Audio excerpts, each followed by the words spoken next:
प्रजापति हिंदी साहित्य प्रथम वर्ष की छात्रा हूँ।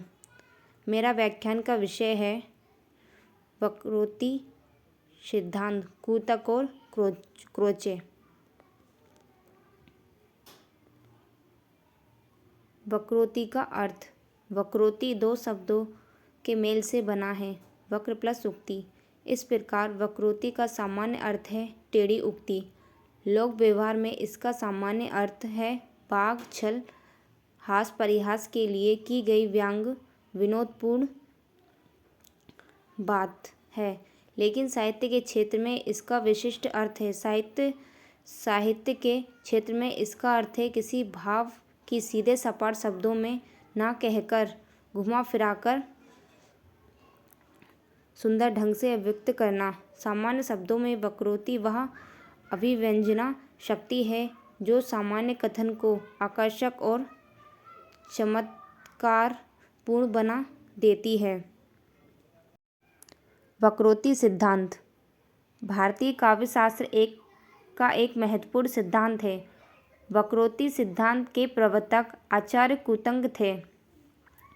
आचार्य कुतंग से पहले आचार्य वक्रोक्ति को अलंकार मात्र मानते थे, परंतु आचार्य कुतंग ने वक्रोक्ति को विशेष महत्व प्रदान किया। वक्रोक्ति को काव्य के सौंदर्य का आधार मानते हुए इसे काव्य की आत्मा कहा जाता है। आचार्य कुतंग का वक्रोक्ति सिद्धांत। वक्रोक्ति सिद्धांत का प्रतिपादक आचार्य कुतंग ने 9वीं सदी में किया।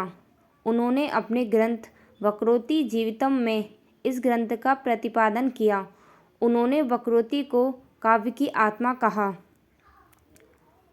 आचार्य कुतंग वक्रोक्ति की परिभाषा देते हुए कहते हैं, प्रसिद्ध कथन से भिन्न विभिन्न वर्णन शैली वक्रोक्ति है।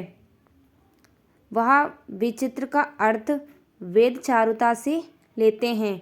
वेद से कुतंग का अभिप्राय कवि कर्म कौशल है। अपने भाषा व्यवहार तथा लोक व्यवहार में प्रचलित अभिधानात्मक कथन से भिन्न विचित्र या विलक्षण शैली को वक्रोक्ति माना है।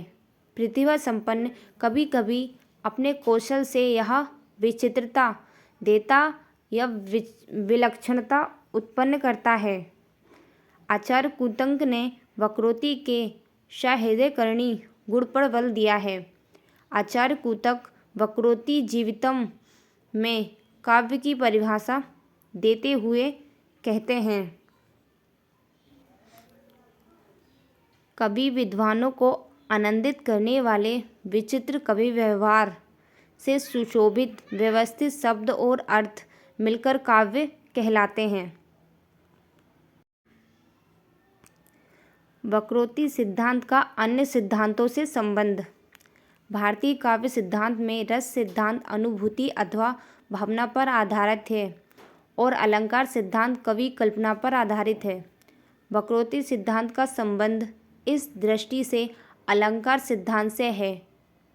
वक्रोक्ति में अलंकारों के कल्पना विचित्र को व्यापक आधार स्वीकार किया गया है।